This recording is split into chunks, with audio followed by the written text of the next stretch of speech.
frá Alþingi. Í dag ætlum við að halda áfram að fjalla jarðhræringarnar á Reykjanesi og svona mál þeim tengdum, hvaða áhrif þetta að hafa á samfélagið og hvernig við erum að takast á við þessa atburði, undirbúa okkur og annað slíkt. Og til þess hef ég fengið til minn góða gesti til þess að fjalla þetta með okkur, þau Fannar Jónasson, bæjarstjóra í Grindavík, sem kemur nú að Suðurlandi, þannig að hann hefur aðeins kynnst svona atburðum áður og gott fyrir okkur að fá slíka reynslu inn í þetta. Það eins með Þuríði Halldóru sem kemur frá Markaðsstofu Reykjanes, en hún var einmitt líka í svipuðu starfi á Suðurlandi og þekkir líka svona atburði þaðan. Og svo Otta Rafn Sigmarsson frá Landsbjörgu og björgunarsveitinni Þorbirni í Grindavík sem standa í ströngu núna og takast á við fjölbreytt verkefni. Þannig að ég hef fulla trú á þau að geta upplýst okkur hin hvernig svona atburðir eru unnir bak við tjöldin og hvernig við tökumst á við þetta. Og velkomin og takk fyrir að koma. Fannar, ef við bara byrjum kannski á að heyra aðeins frá ykkur hjá Grindavíkurbæ, hvernig svona, hvaða ferill svona dagsdaglega hjá ykkur í þessu utanumhaldi og fylgjast með? Þú ert í almannavarnanefndinni og svo starfsmenn sveitarfélagsins líka þarna, þannig að hver rútína í þessu? Það nú spurning hvort það einhver rútína. Við erum eiginlega bara að fylgjast með stöðunni svona frá klukkutíma til klukkutíma og hún að breytast og okkar bestu upplýsingar koma frá eða í gegnum stöðufundi sem haldnir eru hverjum degi af tilstuðlan almannavarnadeildar ríkislögreglustjóra. Þetta nú orðnir hans í fjölmenni fundir. Það eru svona viðbragðsaðilar og sveitarstjórnarmenn af Suðurnesjum og Árnessýsla komin inn í þetta líka og þetta margir á höfuðborgarsvæðinu. Þannig þarna erum við að fá svona nýjustu og bestu útskýringar á stöðunni frá jarðfræðingum og öðrum sérfræðingum á Veðurstofunni. Rosalega fær hópur og margir sem að þessu koma frá ýmsum vinklum og þetta eru þær upplýsingar sem við auðvitað treystum mjög mikið á og lögreglustjóraembættin bæði hjá ríkislögreglustjóra og hér á Suðurlöndum, á Suðurnesjum eru þátttakendur í þessu að sjálfsögðu og sterkir aðilar. En síðan náttúrulega bara sem skiptir svo miklu máli að upplýsingagjöfin sé sem mest og réttust til almennings.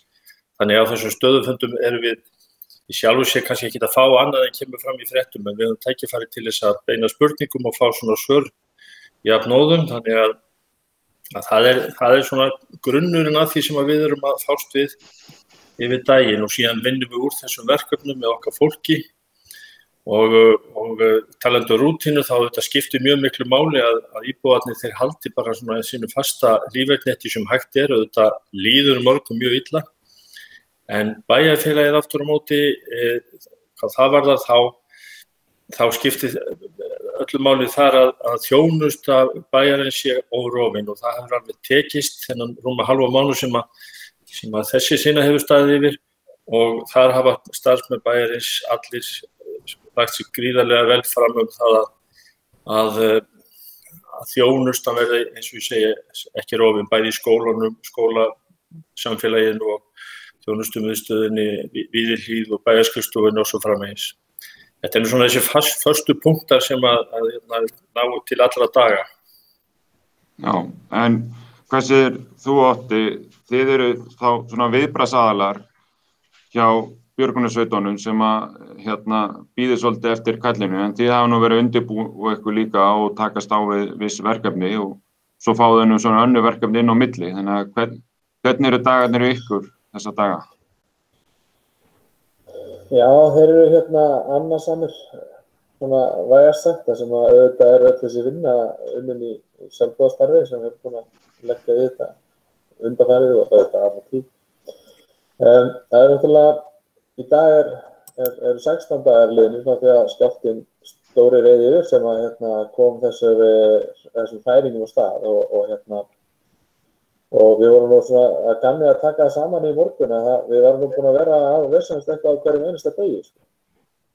Misjafnt þó hvað er verið að gera en vinnan okkar sko í tengslu við jarðhræringarnar er aðalega bara að vera á tánum og hafa allar áætlanir og fleira á hreinu.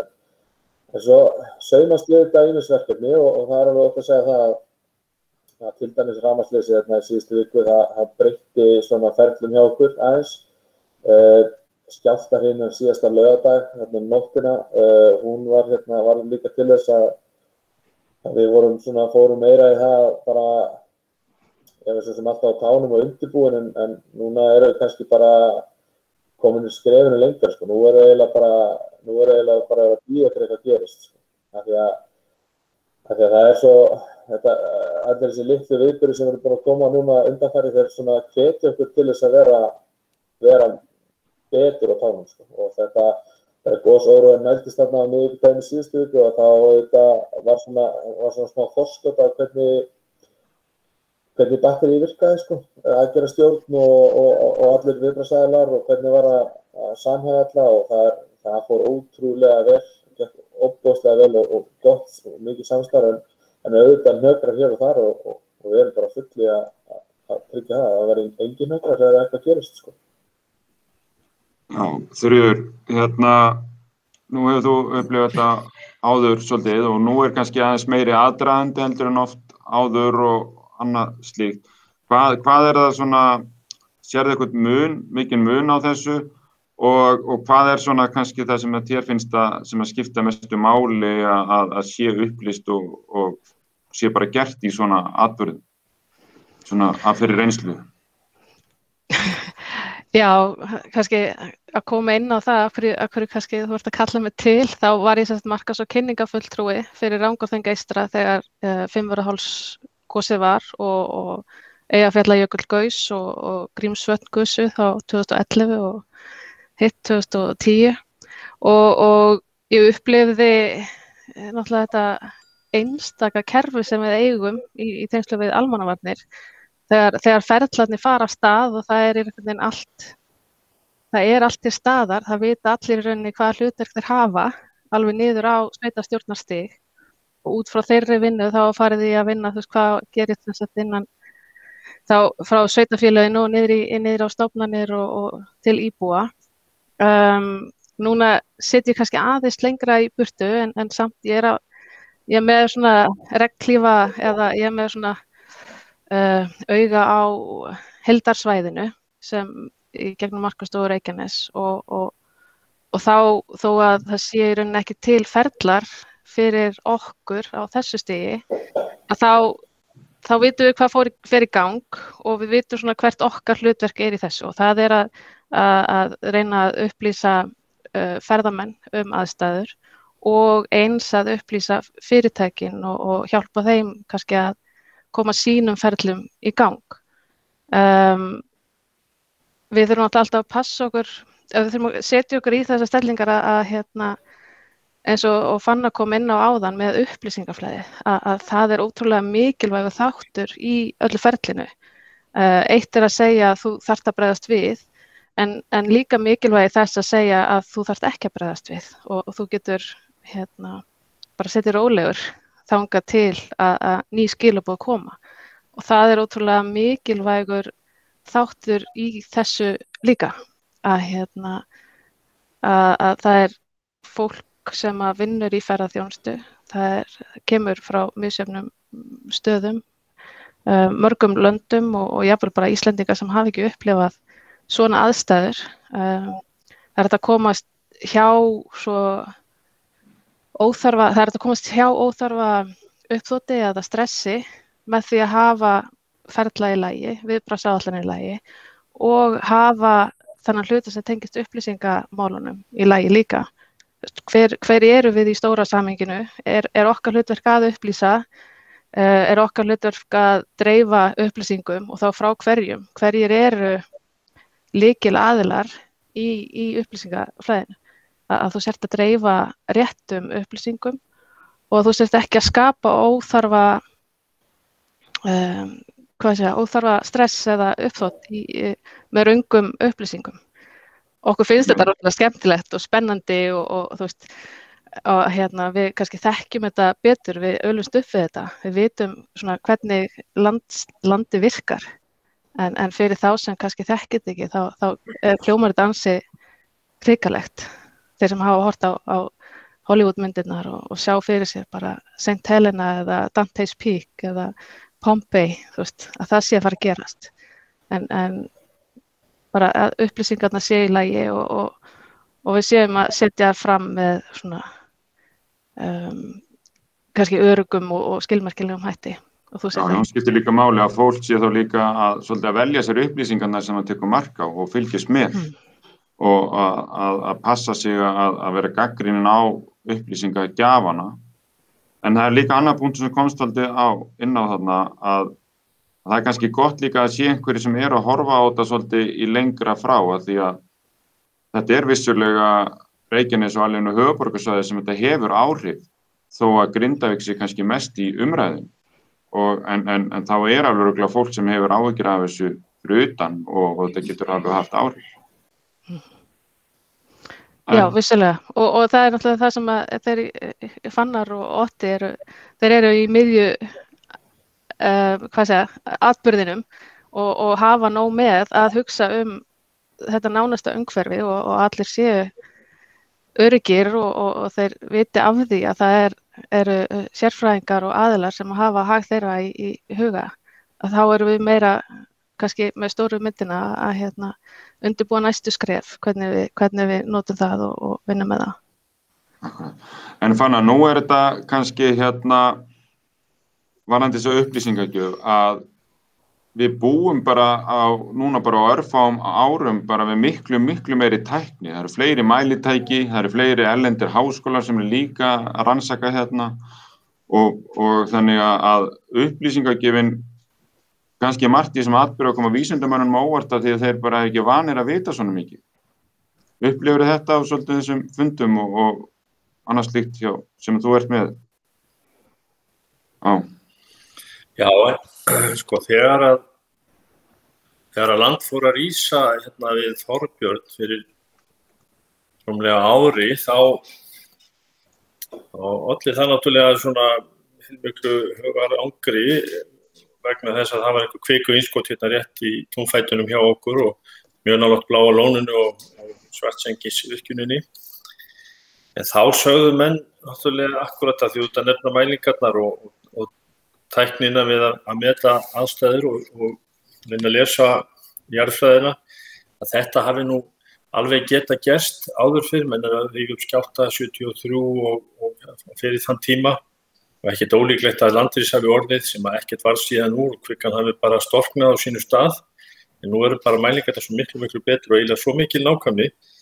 Maður alltaf átt að sjá því hvernig það hægt með gervihneti sem að fljúga lengst upp í háloftunum yfir landið að nema hæðabreytingu og bera það saman við land sem ekki hreyfist, þetta kannski svona 10 km þvermál og mæla það upp á 1-2 mm hverju sinni dag frá degi, þannig það er ótrúlega flottur búnaður til og nákvæm og góð eftirlitstæki og það er búið stórfjölga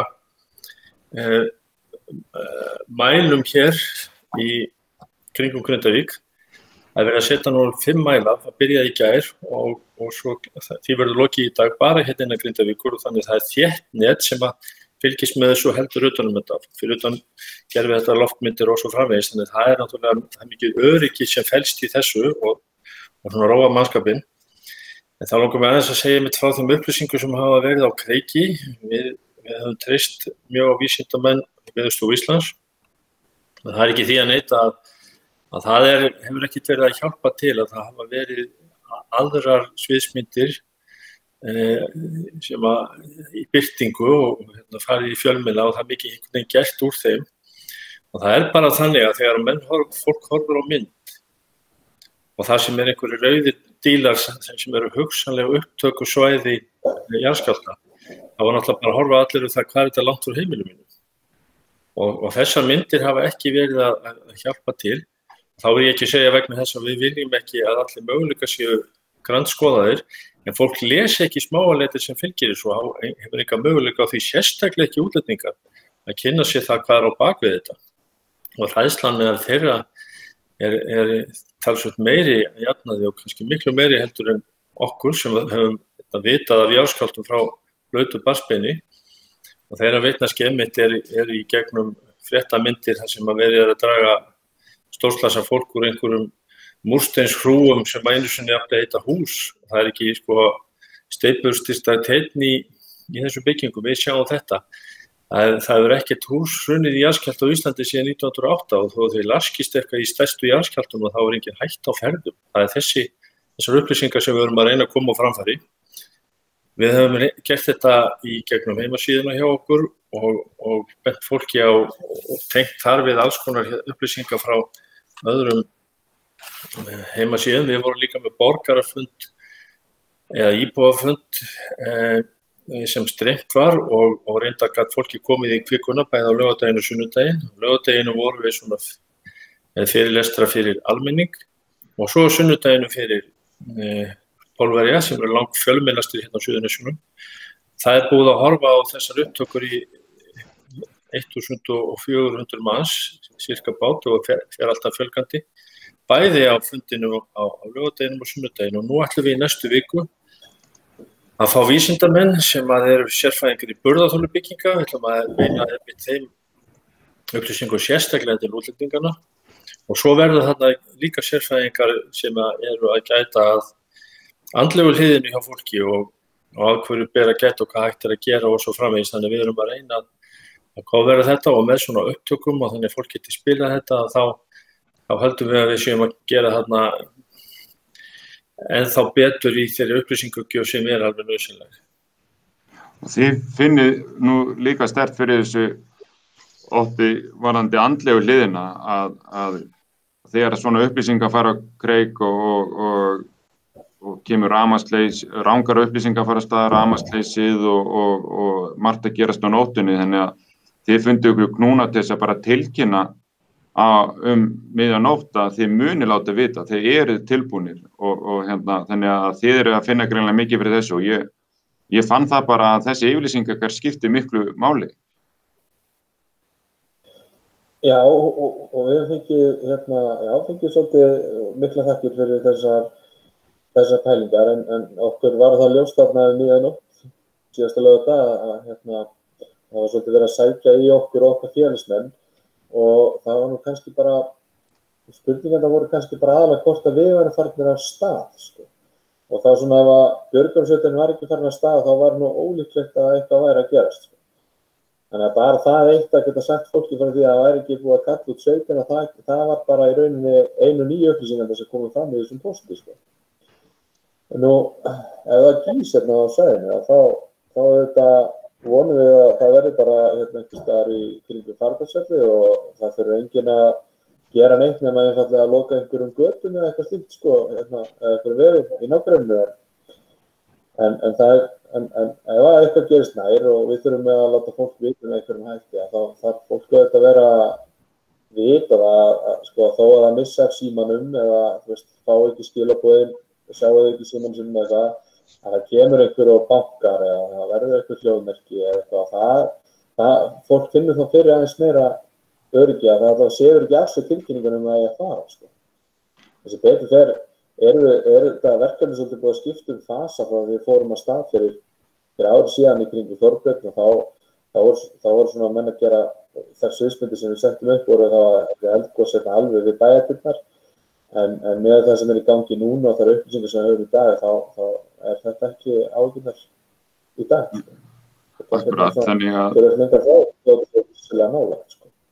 En þið náttúrulega samt líka búin að fá svo mikinn tíma til að undirbúa ykkur og fá eins og maður segir vinsældur dagsins mismunandi sviðsmyndir upp þannig að þið ættu vera undirbúna fyrir miklu fjölbreyttari verkefnum heldur en áður.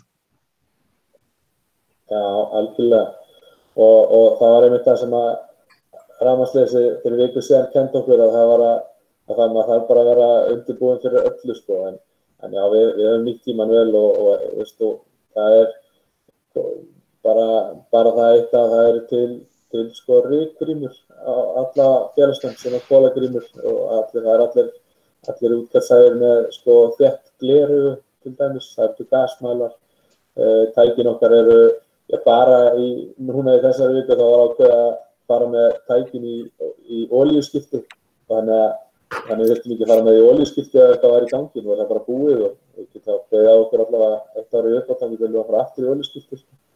Það er þessi litlu hlutir sem að gera svo mikið fyrir okkur. Nú, svo auðvitað erum við hluti ákvæmstlega stóru neti og björgunarsveitar hérna í kringum okkur og sérstaklega hérna Suðurnes sem hafa vissulega tekið mikið þátt í þessu með okkur og í undirbúningnum og það er auðvitað, þeir eru allar þessar sveitir á tánum með okkur líka því að ef að stóra kallið kemur þá verður það algjörlega nauðsynlegt að fá aðstoð annars staðar frá, sko. Já, akkurat, það er líka gott að vita það, sko, að það er allir tilbúnir að koma og aðstoða og Landsbjörg bara á landsvísu náttúrulega í viðbragðsstöðu þó hún hafi fjölbreytt verkefni víða. En Þuríður, hvernig er þetta hjá ferðaþjónustunni? Eru þið farin að finna svona mikið af fyrirspurnum og áhuga á þessum atburðum erlendis frá eða er þetta áhugi eða er þetta áhyggjur eða Það er í rauninni svolítið allur gangur á því. Við erum að vinna með Íslandsstofu varðandi að fylgjast með fjölmiðlaumfjöllun og hún er náttúrulega góð þannig að þau vinna svolítið í þeim hluta en við erum að fá fyrirspurnir frá erlendum aðilum sem eru að huga á ferðalag og vilja vita hvort þetta sé öruggt og hvort þeir að hætta við eða breyta plönum eða eitthvað slíkt og það er náttúrulega skilaboð sem við reynum að miðla út til þeirra líka, þú veist, hvernig staðan er í dag og hvar þau geta fundið þá öruggar upplýsingar staðreyndir og hvernig staðan er og þá er kannski bara ágætt að þú veist, koma því á framfæri líka að þú veist, þegar svona atburðir gerast að þá kemur útkall á björgunarsveitina. Það er ekki sama útkall til almennings, þú veist, það er eldgos og svona hamfarir, þær eru mjög áhugaverðar fyrir Íslendinga. Við drögumst svolítið að eldinum og en það á ekki við almenninga að þó að gerist eitthvað þá eiga þeir ekki endilega að fara á stað til að skoða af því það getur komið bara óþarfa álag á viðbragðsaðila og þá sem eru innan svæðisins, þeir hafi í rauninni alveg nóg með að huga að nærumhverfinu svo þau þurfum ekki líka að fara að passa upp á að aðilar sé ekki að fara inn á svæðið og það kemur annað kall. Það kemur kall sem segir við ætlum að opna svæðið og þarna er góður staður eða þarna er góður staður að horfa á. Þannig að það er eitthvað sem aðilar þurfa bara að bíða eftir og fylgjast með.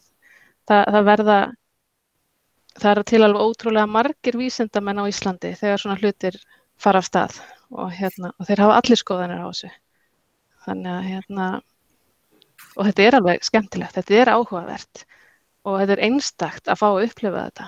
Ísland er bara jarðfræðilega opið og áhugavert land til að fylgjast með. Þannig að en við verðum öll að gefa þessu svigrúm og tíma og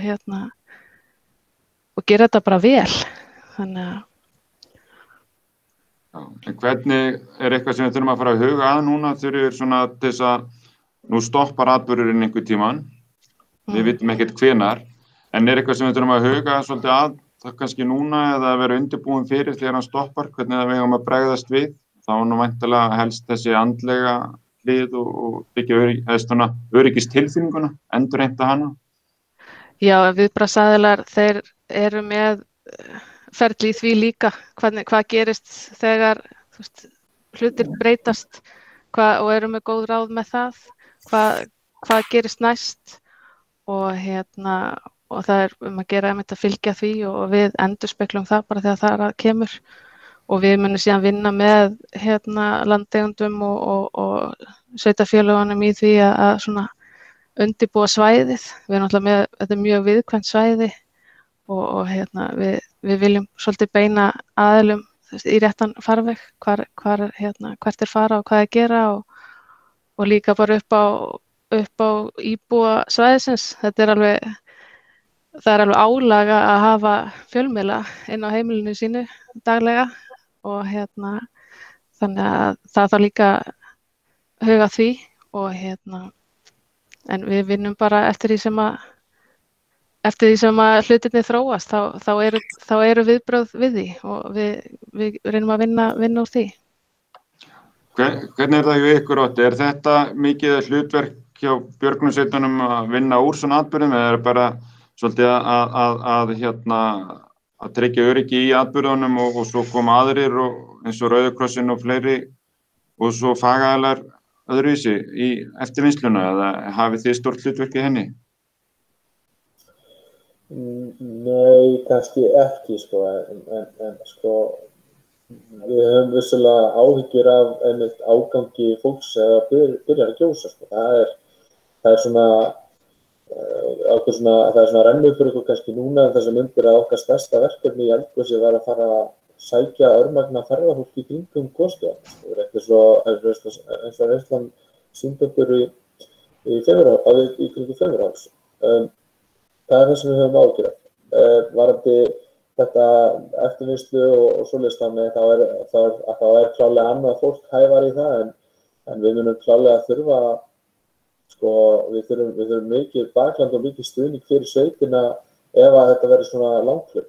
Það verður mikið lengur og þá mun bara félagar í sveitinni sem eru auðvitað líka bæjarbúar þurfa að fá svolítið stuðning og þann stuðning fáum mikið frá félagum okkar í öðrum björgunarsveitum. Það er rosalega gott og líka bara vita til þess að þó að álægir orðið ákveðið okkur og þá koma bara aðrir jafn hæfir og taka í keflinu og sinna þessu eins og það þarf að gera. Já, Fannar, þetta er svolítið góður punktur hjá þeim sem þau eru að koma með hérna að það er nóg sem að þið í almannavarnastjórninni hafið í huga að bæði að tryggja öryggi fólks, tryggja nauðsynlegi innviðir, virki og ná svolítið utan atburðinn, að þá er kannski ekki gott að sé verið að búa til ný verkefni fyrir ykkur utanaðkomandi, hvort sem sé fjölmiðlar eða ferðamenn eða aðrir landsmenn sem sé ekki að þessu. Þannig að þetta er örugglega einhver hluti af því sem að þarf að takast á við að koma í veg fyrir, að koma upp, auka áskoranir.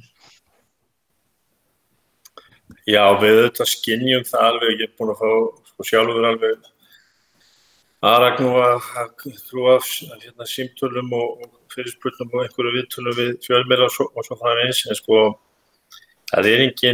það er svo gríðarlegur munur á því að búa í Grindavík, sofa í Grindavík eða bara alls staðar annars staðar. Vegna þess að þetta eru jarðskjálftarnir nú harðari hér, jarðskjálfti upp á 5 í morgun, 2 kílómetra frá okkur, sem finnst austur í Hvolsvöll og upp í Borgarfjörð og allt svæðið þar á milli. Hann er náttúrulega mjög óþægilegur og þetta kemur svona nótt eftir nótt. En við höfum stundum fundist að fólk sé óþægilega spennt fyrir því að það sé að koma hérna upp gos. Þetta sé, og okkur finnst það túristagos, það er svona ekki sagt með einhverju léttúð. Þetta er háalvarlegt mál, þetta er oní byggð hérna. Það er talað um gasmengun og eitthvað gjóskufall. Þannig að ég held að fréttamenn, blaðamenn sem að byggju hérna í Grindavík og þurftu að upplifa þetta, þeir myndi ekki slá upp fyrirsögnum eins og verið að gera. Ég verð bara að segja það svona reynt út að vikufréttir hafa verið óþarflega glaðir við einhvern veginn að slá þessu upp svona í svona spennandi stíl, hálfgerðum mæsifréttum. Ég nefni þessa vini mína vegna þess að þeir eru svo nálægt okkur og ættu að vita betur, ættu að átta sig á því hvernig fólki líður hérna í Grindavík. Ekki síst vegna þess að það er hreinlega búið að gera könnun á því með að íbúa landsins, hvort þau séu hættir við jarðskjálfta. Það er miklu hærra hlutfall á Suðurnesjum og örugglega langhæsta hlutfallið í Grindavík. Og ég nefnum bara vikufréttir af því það er okkar héraðs fréttamiðill, en þeir eru verri, þeir sem eru lengri í burtu margir hverjir, þannig ég held að líðan sumra hérna sé þannig að fólk eigi að fara öllum með gát og líti ekki á þetta sem einhvern spenning að það sé að koma eitthvað og þyrpast á staði í stórum stíl. Þetta er bara ekki þannig, þetta er háalvarlegur hlutur sem verður að taka mjög alvarlega. Við búum svo vel hérna í Grindavík að vera með mjög öfluga björgunarsveit, alveg sérstaklega flott deild og öflugir einstaklingar, fjölmenn miðað við íbúafjöldan hérna og vel tækjum búin. Og við vitum alveg að bjargir munu koma frá nágrönnum okkar. Það þetta björgunarsveitin fjölskyldu fólk sem þarf að hrúa sínum fjölskyldum og sínu fólki. En aðrir munu svo koma til aðstoðar bara víða að landinu og lögreglan. Við finnum líka hversu þétt netið hjá ríkislögreglustjóra og lögreglustjóraembættinu á Suðurnesjum. Geysilega öflugur hópur og þetta eru þeir aðilar sem við treystum á. Viðbragðsáætlanir voru gerðar hérna bara á eiginlega örskotsstundu fyrir einu ári. Það sérstök almannavarna nefnd í Grindavík og rýmingaráætlanir og viðbragðsáætlanir voru gerðar á svona 10 dögum, nánast fullbúnar, eitthvað sem að taka marga mánuði venjulega, lögðust allir á eitt. Þannig við höfum bara verið klár og höfum verið bara að fara yfir og betur bæta það sem að betur mátti gera og til dæmis rafmagnsleysi daginn og ná allt annað, 10 tíma. Ég get alveg ímyndað ykkur það þegar nóttið fór að skella og það var ekki rafmagn í húsunum, þau voru að kólna niður. Það var ekki hægt að horfa á sjónvarpið eða hella upp á könnuna. Hvernig líðanin var og harðir jarðskjálftar á nóttu til það sem fólk algjörlega svefnlaust. Við þetta bara, þessar aðstæður erum við náttúrulega að reyna að vinna úr með sem mestri aðstoð og upplýsingagjöf til okkar fólks en það því miður bara vaxandi þreyta út af þessum þrálátu jarðskjálftum hérna hjá okkur og sem betur fer svona styttist í helgina og fólk sem hverjir og þeir sem geta þeir vilja bara fara breyta umhverfum helgina og fara í sjóbústaði eða jafnvel leigja sér hótelherbyggi. Þetta auðvitað bara grafalvarlegur hlutur. Já, og talandi einmitt líka vitnandi í kannanirnar að við sjáum það nú að við erum nýbúin að tapa stimplunum hamingjusamasta sveitarfélagið yfir til Vestmannaeyja og væntanlega hafa þessar jarðhræringar einhver áhrif á það. En samt sem áður megum ekki gleyma því að þetta algjör gullvík og við höfum hérna góðar aðstæður, góð búsetuskilyrði og þetta getur meira segja til lengri tíma laga þau varandi ekki heitt vatn og svona. Þannig að við erum samt bjartsýn á framhaldið og það verður áfram gott að búa í Grindavík. Algjörlega. Ég var bara að segja aðstæðurnar núna meðan á þessu stendur eru mjög erfiðar. Það það sem við þurfum að tala að því þú nefndir að við höfum mist hérna hamingjuna aðeins frá okkur í bili og við erum nú þetta rétt á eftir þeir sem voru í 1. til 3. sæti.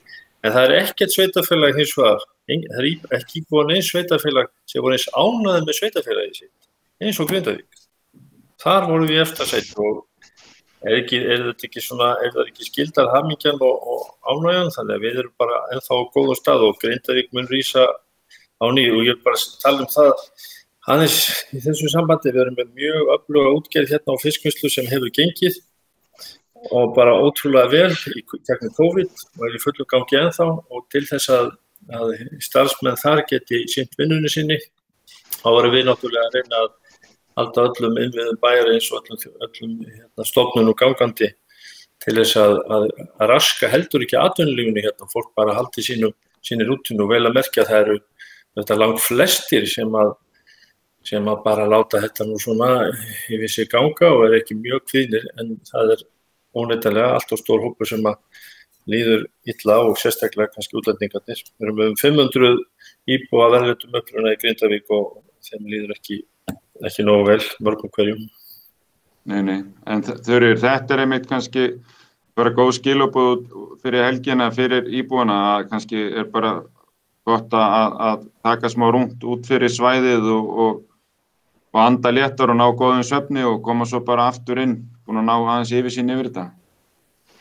Já, ég hugsa það sé sterkasta vopnið til lengri tíma, það aðeins að ná að kúpla sig út úr aðstæðum og talandi þessa skjálfta þá var ég með Grindvíkinga á fundi þegar þetta byrjaði og þeir höfðu orð á því að í Reykjanesbæ þá virkuðu jarðskjálftarnir bara frekar notalegir miðað við í Grindavík þannig að þá kannski áttu að með sig aðeins á aðstæðum en þetta á meðan á þessu stendur þá þetta frekar erfitt og kannski erfitt að sjá framtíðina í gegnum óvissuna en hún er þarna og þar erum við að reyna að koma aðeins inn og við erum fólk áhugasamt þetta svæði sem það veit í sjálf sér ekkert þó þetta sé hérna í fjölmennasta íbúðasvæði landsins, Suðvesturlandin, svona Suðvesturhorninu að Fagradalsfjall, Þráinskjöldur, Þráinskeldarhraun, Fagridalur og þessi örnefni, þau hafa bara aldrei komið upp í umræðinni. Þannig að núna erum við búin að uppfæra okkar vefi og miðla með betri upplýsingum og betri myndum og umferðin á miðlana hjá okkur hefur aukist 200 til 400%. Þannig að það er áhugi á að vita meira og vita hvað þetta er og svona kannski snerta á þessu í fjarlægð og en þannig að til lengri tíma þá verður þetta bara mjög áhugavert og einstakt að hafa upplifað þetta en ég vona innilega að þetta óróasvæðið haldist bara það sem það er núna. Þetta er fínn staður. Þetta er bara fínn staður meðan þetta er þarna. Þetta er búin mjög fróðlegt og upplýsandi og bara takk fyrir þetta og við hinn erum ykkur þakklátt sem eru þarna úti að fylgjast með og eru viðbúin. Er eitthvað svona sem að þið vilji koma til skila í lokin? Er eitthvað sem að björgunarsveitin vill svona senda skilaboð út til fólksins?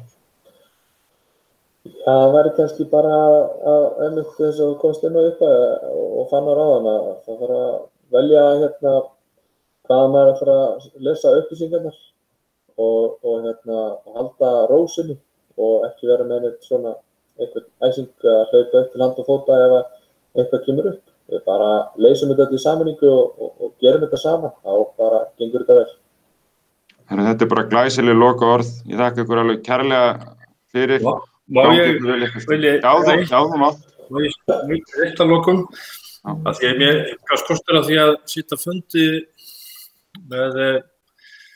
með samgönguráðherra í gær í Bláa lóninu og þar er bara náttúrulega ákveðin bjartsýni komin í gang og þar voru menn að ræða eins og hefur svo sem verið að tala hérna þegar þetta stend enn og allt saman yfirstaðið að þá verður kannski bara búið að koma svæðin okkur vel á kortið og menn vilja sjá í runnið hraun ef að það kemur einmitt upp sem vonandi verður nú ekki og flykkjast til okkar þannig að við bara horfum björtum við út í framtíðar en svona núverandi verkefni það er að halda utan á fólkið okkar og reyna að gera það sem best en við bara vitum það að þetta tekur enda vonandi fyrir síðar og þá taka við bjartar og betri tíma það er bara ljóst vil ég segja. Akkurat, við tökum saman á verkefni núna, höldum utan á hvort annað og horfum björt til framtíðar.